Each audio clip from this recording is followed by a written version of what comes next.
مختلف ہے۔ موسیٰ علیہ السلام کو کئی معجزات اللہ تعالیٰ نے عطا فرمائے، جن کا ذکر یہاں پہ ہو رہا ہے۔ ان میں سے پہلا تھا موسیٰ علیہ السلام کا عصا، موسیٰ علیہ السلام کا ڈنڈا، جو آپ زمین پر رکھتے تھے اژدہا بن جاتا تھا، ہاتھ میں پکڑتے تھے وہ لاٹھی بن جاتی تھی، ڈنڈا بن جاتا تھا۔ سبحان اللہ۔ اسی عصا کے ذریعے موسیٰ علیہ السلام کا جب فرعون کے جادوگروں سے مقابلہ ہوا تو آپ نے وہ مقابلہ اسی عصا سے جیتا تھا۔ جادوگروں نے اپنے ڈنڈے، لاٹھیاں، رسیاں، شاہتیر وغیرہ زمین پہ ڈالے میدان میں، وہ سارے کے سارے سانپ بن گئے۔ اللہ تعالیٰ نے موسیٰ علیہ السلام کو حکم دیا، موسیٰ علیہ السلام نے اپنا ڈنڈا زمین پہ ڈالا، وہ اژدہا بن گیا اور ان کے سارے سانپ وغیرہ نگل گیا۔ جادو جو ہوتا ہے، نظر بندی جو ہوتی ہے، وہ وقتی طور پہ ہوتی ہے، بعد میں ساری چیزیں اپنی جگہ پر موجود ہوتی ہیں۔ لیکن موسیٰ علیہ السلام کا تو جادو نہیں تھا، وہ اللہ کا معجزہ تھا۔ تو موسیٰ علیہ السلام کا ڈنڈا جو اژدہا بنا وہ حقیقت میں بنا، اس نے جو ان سانپوں کو کھایا حقیقت میں کھایا۔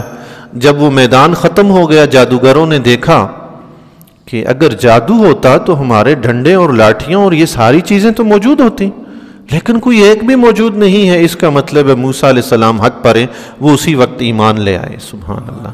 یہ موسیٰ علیہ السلام کی ایک نشانی تھی، معجزہ تھا، ڈنڈا تھا، وہ ایمان لے آئے۔ دوسرا جو نشانی تھی موسیٰ علیہ السلام کی، دوسرا معجزہ، وہ ید بیضا تھا۔ موسیٰ علیہ السلام اپنے گریبان میں یا بغل کے نیچے ہاتھ ڈال کر نکالتے تو وہ سورج کی طرح روشن ہو جاتا تھا۔ سبحان اللہ۔ یہ دوسری نشانی تھی۔ تیسری نشانی تھی موسیٰ علیہ السلام کی زبان مبارک میں لکنت پیدا ہو گئی تھی، اور لکنت کی وجہ یہ تھی کہ بچپن میں جب آپ فرعون کی گود میں کھیل رہے تھے، آپ نے فرعون کی داڑھی پکڑ کر اس کے منہ پہ تھپڑ مارا تھا۔ تو فرعون نے کہا کہ مجھے لگتا ہے یہ وہی بچہ ہے جس نے میرا تخت لوٹنا ہے۔ حضرت آسیہ رضی اللہ تعالیٰ عنہا نے فرمایا یہ بچہ ہے، معصوم ہے، اور بچے اس طرح کی تو حرکتیں کر جاتے ہیں، اگر تمہیں شک ہے تو تم ان کا امتحان لے لو۔ تو ایک ہی تھال میں ایک لال سرخ انگارہ جلتا ہوا رکھا اور ایک ساتھ یاقوت رکھ دیا، تو فرمایا کہ اس سے امتحان لے لو، دیکھو یہ بچہ ہے، ان کو سمجھ نہیں ہے کہ کیا کرنا ہے کیا نہیں کرنا۔ تو موسیٰ علیہ السلام نے تو ہاتھ بڑھایا کہ یاقوت اٹھائیں، اللہ کے نبی ہیں، چاہے بچپن ہو یا جوانی ہو، جی آپ نے چاہا کہ یاقوت اٹھائیں، لیکن اللہ تعالیٰ نے فرشتے کو بھیجا، آپ کا ہاتھ انگارے پہ رکھ دیا، آپ نے وہ کوئلہ جلتا ہوا اٹھایا، ہاتھ جلا تو منہ میں ڈالا، زبان بھی جل گئی، اس کی وجہ سے لکنت پیدا ہو گئی تھی۔ تو موسیٰ علیہ السلام نے اللہ کی بارگاہ میں دعا فرمائی تھی، یا اللہ میری اس عقدہ کو، اس لکنت کو دور فرما دے۔ تو اللہ تعالیٰ نے آپ کو شفا عطا فرمائی، آپ کی لکنت دور ہو گئی۔ یہ تیسری نشانی تھی۔ چوتھی نشانی، موسیٰ علیہ السلام جب مدین سے واپس مصر میں آئے تو حضرت موسیٰ علیہ السلام فرعون کے پاس گئے، اس کو ایمان کی دعوت دی، وہ نہیں مانا۔ پھر اس کے بعد مسلسل موسیٰ علیہ السلام کوشش کرتے رہے، وہ اپنے ظلم و ستم میں حد سے بڑھے، تو موسیٰ علیہ السلام نے پھر ان کے لیے اللہ کی بارگاہ میں دعا فرمائی کہ اللہ تعالیٰ بنی اسرائیل کو ان سے نجات عطا فرمائے۔ اس وقت اللہ تبارک و تعالیٰ نے ان پر لگاتار 5 قسم کے عذاب نازل فرمائے، جن کا ذکر 9ویں پارے میں سورہ اعراف میں موجود ہے۔ اللہ تعالیٰ نے پہلا عذاب فرعونیوں پر یہ نازل فرمایا کہ ایک دم بادل آئے، آسمان پہ بارش برسی اور سیلاب ہی سیلاب ہر طرف، ان کے گھر پانی سے بھر گئے، کھیت پانی سے بھر گئے، سیلاب ہی سیلاب، اور لوگ گردن تک پانی میں ڈوب گئے، جو پانی میں بیٹھا وہ وہیں پہ ہلاک ہو گیا فرعونی۔ خدا کی قدرت دیکھیں، ان اللہ علی کل شیء قدیر، ہمارا رب ہر چیز پر قادر ہے۔ یہ گھر فرعونی کا ہے، یہ 7 گھر بنی اسرائیل کا ہے، موسیٰ علیہ السلام کی قوم کا۔ اس گھر میں سیلاب ہے، اس میں سیلاب نہیں۔ سبحان اللہ۔ یہ سیلاب میں ڈوب رہے ہیں، یہ خوشحال ہیں۔ ان کے کھیتوں میں پانی بھرا ہوا ہے، سیلاب ہی سیلاب، اور بنی اسرائیل کے کھیت صاف ستھرے خوشحال۔ سبحان اللہ۔ خدا کی قدرت ہے جی، جب چاہے جو چاہے کر سکتے ہے۔ آج بھی دنیا میں رب کائنات کی بے شمار نشانیاں موجود ہیں۔ پانی کے 2 سمندر ہیں، ان کا 2 رنگ الگ الگ ہیں، آپس میں ملتے ہوئے دیکھیں آپ نے؟ سبحان اللہ۔ دونوں کا رنگ الگ الگ ہے، آج بھی موجود ہیں۔ یہ پروردگار ہے، وہ آڑ پیدا کرنا چاہے کر سکتا ہے، چلتے ہوئے پانی ہے۔ سبحان تیری قدرت۔ یہ چوتھی نشانی ہوئی موسیٰ علیہ السلام کی۔ فرعونیوں نے جب دیکھا کہ یہ عذاب اس نے ہمیں پریشان کر لیا ہے، تو موسیٰ علیہ السلام کی بارگاہ میں حاضر ہو کر روئے، گڑ گڑائے، پھر دعا کے لیے عرض کیا۔ موسیٰ علیہ السلام نے دعا فرمائی 1 ہفتہ یہ عذاب ان پر رہا، ہفتے سے لے کر ہفتے تک، یہ عذاب ایک ہفتہ ان پر رہا۔ موسیٰ علیہ السلام نے دعا فرمائی، اللہ کے نبی ہیں، رحیم اور شفیق ہوتے ہیں، تو موسیٰ علیہ السلام نے دعا فرمائی۔ آپ کی رحمت اور شفقت سے مجھے ایک آپ کا واقعہ یاد آیا، استاذ المکرم نے سنایا تھا۔ جب شعیب علیہ السلام کی بکریاں چرایا کرتے تھے موسیٰ علیہ السلام، تقریباً ہر نبی نے بکریاں چرائی ہیں، ہمارے نبی اکرم صلی اللہ تعالیٰ علیہ وآلہ وسلم نے بھی یہ کام سر انجام دیا ہے۔ علماء نے اس میں حکمت بیان فرمائی کہ یہ بکریاں انبیاء علیہ السلام سے کیوں چروائی جاتی ہیں؟ فرمایا یہ اللہ کی طرف سے انبیاء کی تربیت ہوتی ہے کہ عوام کے ساتھ، اللہ کی مخلوق کے ساتھ کس طرح پیش آنا ہے۔ بکری ایک ایسا جانور ہے جو انتہائی نازک طبیعت رکھتا ہے، بکری انتہائی نازک طبیعت، آپ اس سے جتنا پیار کریں گے وہ آپ کے قریب آئے گی، آپ کے مانوس ہوگی، آپ اسے ماریں گے، ڈانٹ ٹپٹ کریں گے، سختی کریں گے، وہ بھاگے گی، یہ اس کی خو ہے۔ اللہ اکبر۔ موسیٰ علیہ السلام بکریاں چرا رہے تھے، تو شام کو جب بکریاں واپس لانے لگے، شعیب علیہ السلام کی بکریاں جب واپس لانے لگے تو ایک بکری بھاگ گئی، تو موسیٰ علیہ السلام اس کے پیچھے دوڑ پڑے اسے پکڑنے کے لیے، آگے آگے بکری دوڑی جا رہی ہے، پیچھے پیچھے موسیٰ علیہ السلام۔ بکری نے آپ کو بہت تنگ کیا، بہت ستایا، بہت دور جا کر بکری تھک گئی، مگر موسیٰ علیہ السلام نے اس کا پیچھا نہیں چھوڑا۔ بکری تھک کر بیٹھی، موسیٰ علیہ السلام اس کے پاس پہنچ گئے۔ اب موسیٰ علیہ السلام نے پتہ کیا کیا؟ کسی نے بکریاں چرائی ہوں اور اس سے بکری بھاگی ہو، یہ وہی جانتا ہے کہ اس وقت بندے کو کتنا جلال آتا ہے، کتنا غصہ آتا ہے کہ بکری بھاگ جائے اور قابو نہ آئے۔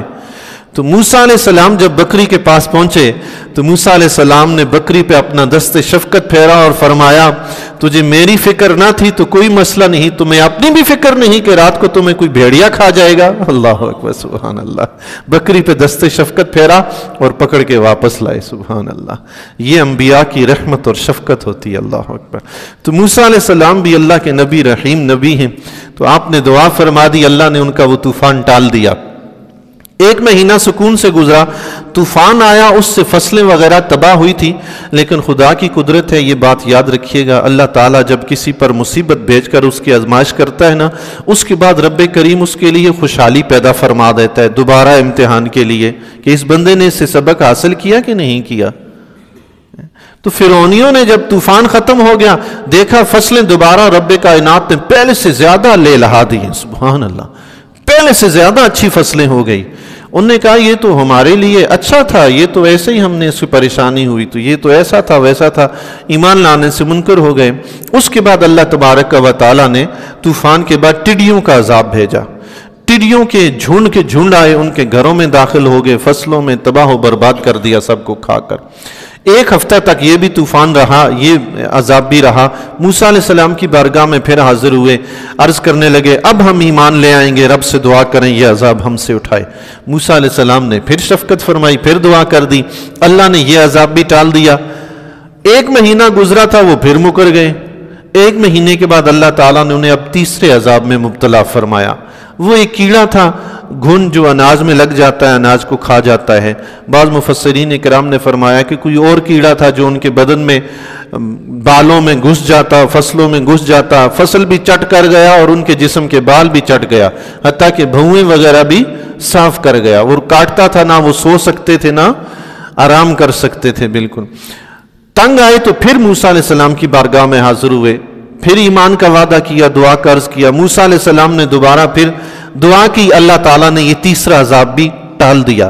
چوتھا عذاب اللہ نے مینڈک کا بھیجا، ہر طرف مینڈک ہی مینڈک ہو گئے، جہاں وہ فرعونی بیٹھتے ان کی پوری محفل میں مینڈک ہی مینڈک بھرے ہوئے ہوتے، گھروں میں بھی مینڈک بھر گئے، حتیٰ کہ چولہے پہ ہانڈی رکھتے کھانا پکانے کے لیے نا، مینڈک اچھل کر کود کر سارے کے سارے اس ہانڈی میں بھر جاتے، نہ وہ کچھ کھا پکا سکتے نہ کچھ اور کام کاج کر سکتے، بات کرنے کے لیے منہ کھولتے، مینڈک اچھل کر منہ میں چلا جاتا۔ اللہ اکبر، اتنے سخت پریشان ہوئے، پھر موسیٰ علیہ السلام کی بارگاہ میں حاضر ہوئے، اب ہم ایمان لے آئیں گے، رب سے دعا کریں اپنے رب سے کہ یہ عذاب ٹال دے۔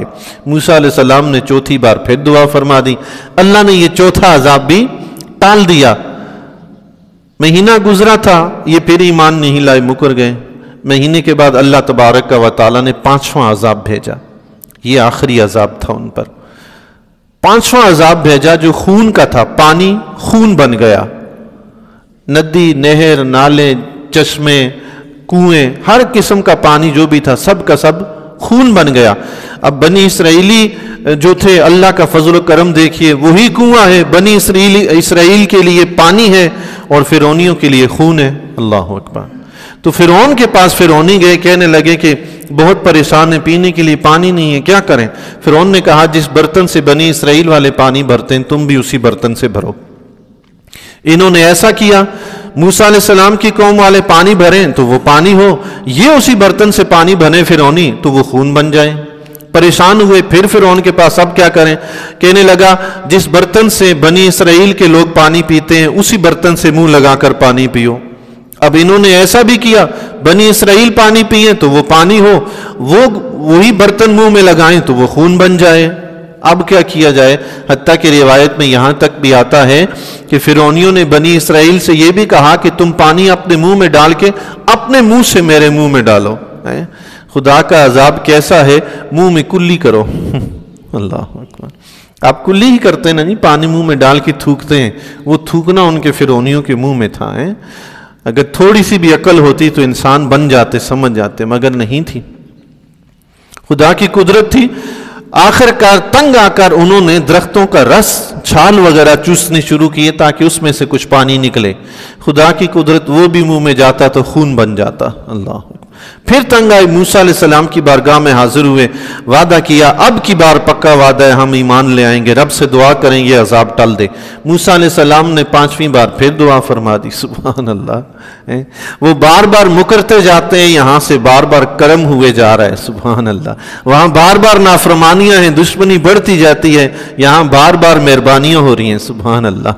5ویں دفعہ بھی دعا کی تو اللہ تعالیٰ نے یہ خون کا عذاب بھی ٹال دیا، مگر وہ لوگ ایمان نہیں لائے۔ 5 یہ نشانیاں تھیں عذابات، 3 اس سے پہلے میں نے گنی، ڈنڈا، عصا، ید بیضا اور آپ کی زبان کی لکنت۔ 5 اور 3 8۔ 9ویں جو نشانی تھی وہ فرعونیوں نے چاہا، فرعون نے، کہ موسیٰ علیہ السلام اور آپ کی قوم کو قتل کر دے، ختم کر دے، دنیا سے مٹا دے۔ تو موسیٰ علیہ السلام کو اللہ کی طرف سے حکم ہوا، موسیٰ علیہ السلام اپنی قوم کو لے کر ہجرت کر گئے، مصر سے ہجرت فرمائی۔ تو جب دریائے نیل کے پاس پہنچے تو پیچھے سے فرعونی آ گئے۔ اب فرعونیوں نے حملہ کرنا چاہا، بہت قریب پہنچ گئے تو بنی اسرائیل موسیٰ علیہ السلام کی بارگاہ میں رونے لگے کہ اب کیا ہوگا، اب تو ہم مرے۔ تو موسیٰ علیہ السلام نے اپنا وہی عصا مارا جو نیچے رکھتے تھے، اژدہا بن جاتا تھا۔ اب جو دریائے نیل پہ پڑا اس میں سے 12 سڑکیں بن گئی۔ سبحان اللہ۔ اللہ وہ عصا کے بڑے بڑے کرشمے تھے جی، سبحان اللہ۔ یہی ڈنڈا تھا جب میدان تیم میں پھنس گئے تھے تو موسیٰ علیہ السلام نے اپنا یہی ڈنڈا پتھر پہ مارا تو اس سے 12 چشمے جاری ہو گئے۔ یہ موسیٰ علیہ السلام کا ڈنڈا تھا، کوئی عام ڈنڈا نہیں تھا جی۔ دریائے نیل پہ پڑا تو اس نے 12 رستے بنا دیے۔ تو موسیٰ علیہ السلام کے ساتھ آپ کی قوم کے 12 قبیلے تھے، وہ 12 کے 12 ہر ایک قبیلہ ایک ایک راستے سے گزرا۔ پیچھے سے فرعون آیا، اس نے دیکھا، یہ 9ویں نشانی تھی فرعون کے لیے، آخری نشانی تھی۔ اس کو سمجھ جانا چاہیے تھا، بھلا پانی بھی اس طرح سڑکیں بناتا ہے؟ بھلا ایسا ہوا ہے کبھی کہ دریا بھی اس طرح رک جائے اور لوگ بیچ میں سے پار گزر جائیں؟ اس کو سمجھنا چاہیے تھا لیکن نہیں سمجھا۔ تو وہ اپنی قوم سے کہنے لگا کہ کود پڑو، پیچھے راستے بنے ہوئے۔ وہ سارے کے سارے فرعونی جب دریائے نیل میں پہنچ گئے، سارے اندر داخل ہوئے۔ رب نے دریائے نیل کو حکم دیا کہ چل پڑ۔ وہ دریائے نیل چل پڑا تو فرعون وہاں پہ غرق ہو گیا۔